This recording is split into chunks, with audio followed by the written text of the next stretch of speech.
il y a des paires de garçons qui sont forcément facilement portables par les filles et des paires de filles facilement portables par les garçons. Si on a les désignations, souvent filles-garçons, c'est pour tout simplement les pointures. En général, les filles ont de plus petits pieds en moyenne que les garçons. Bien sûr, il y aura des filles qui vont faire du 40-45, enfin du 44-45. Ça peut arriver, je dis pas que c'est impossible, mais dans la majorité des cas, les grandes tailles chez les filles, c'est 41, 42,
assez singulière avec cette espèce de vague ici, hop, surtout le côté de la basket.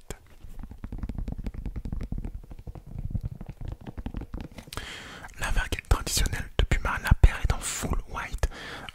C'est une paire que personnellement je trouve extrêmement stylée. Cette coupe, en fait pour moi Puma c'est plus une marque de meuf que de gars. Pourquoi?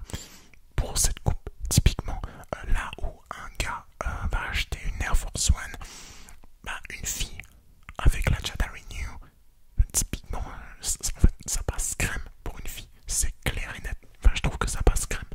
Après peut-être que c'est parce que j'ai vu beaucoup de filles porter des paires de Puma aussi, plus que de Air Force, mais voilà, dans ma tête, dans mon imaginaire à moi, ça c'est vraiment taillé, fait pour les filles. Je sais pas si vous voyez ce que je veux dire, mais je trouve que ça fit parfaitement sur les filles, que ce soit avec une robe, que ce soit avec un jean, que ce soit avec un short. Je trouve que personnellement ça passe de ouf. Océane met beaucoup de sneakers et pour le coup je trouve que c'est une paire qui lui va vraiment tip top. Typiquement Océane a aussi une paire de Adidas Gazelle. Pour reprendre la comparaison avec Adidas, elle a aussi une paire de Adidas Gazelle. Bon, soit la paire est rose, oui, mais en soi je trouve que la Puma Jada Renew s'adapte beaucoup mieux au type de outfit qu'elle porte, en fait, à tous les types de outfits qu'elle peut porter et qu'une fille peut porter en général, que la Adidas Gazelle. La Adidas Gazelle, pour moi, c'est vraiment une paire difficile à porter en soi, même si elle est assez simple, assez sobre, même en couleur noire ou blanche. Je trouve que c'est quand même une paire un peu plus compliquée à porter que ce type de paire là, style Air Force One, avec une semelle bien rigide, une semelle bien épaisse, rigide. Je trouve que vraiment, si vous voulez une valeur sûre, si vous voulez tout simplement une paire qui, voilà, quand vous cherchez une paire à porter, vous vous dites, ouais, je sais pas quoi mettre avec mes vêtements aujourd'hui, bim, Jada Renew directement, c'est top. Et en plus en white, c'est clairement un indémodable. Je pense que vous devez tous avoir une paire de sneakers full white dans votre collection, ou même pour vos outfits quotidiens. C'est indispensable, une paire de full white. Moi personnellement je n'ai pas de paire full white, mais c'est peut-être le cas pour la prochaine vidéo, donc ça c'est à vous de me le dire. Il n'y a que vous qui pouvez me le dire avec votre like sur cette vidéo là. Donc la paire est ouf. Alors j'ai pu avoir son ressenti sur cette paire là. Elle me dit que la paire, malgré son apparence assez lourde au vu de la rigidité de la semelle,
une coloris sur l'espèce de vague qui est juste là. Mais très honnêtement, en full white, ça déchire. Il n'y a rien à voir. Pour moi, c'est le jour et la nuit. En termes de style, je donnerais 8 sur 10 à cette paire. Là où, si tu rajoutes une couleur à la vague, pour moi, ça passe très vite fait à 4 sur 10.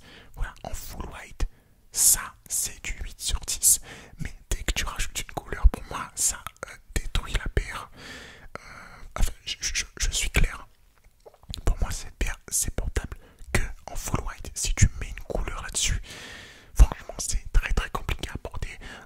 C'est très situationnel. Et nous, ce qu'on cherche dans les outfits, c'est aussi quelquefois la facilité. Voilà, aussi on fait du style facilement, rapidement. Et avoir ce type de paire là, ça nous propose, en fait, ça nous enlève un stress qu'on peut avoir en disant oui, j'ai encore acheté une paire bleue, ouais, mais je sais pas avec quoi je peux porter ça. Alors que si des fois on achète des paires full white, c'est clair que on peut être serein au moment de s'habiller le matin, très clairement. Donc voilà, franchement, valeur sûre pour moi, 70 €. Après, bon voilà, c'est sur le prix, on peut débattre, du prix. 70 €, est-ce que ça les vaut?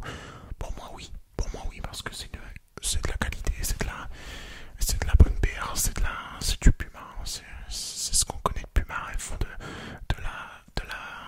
la vraie qualité, pas de traces de colle apparente, si ce n'est, non, ça c'est une trace d'usure de vie, tout simplement, mais non, pas de traces de colle, hop, pas de traces de colle du tout, hop, pas sur ce côté-là.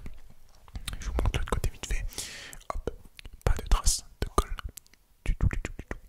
À part ici, ça c'est une petite trace de portage de vie, tout simplement.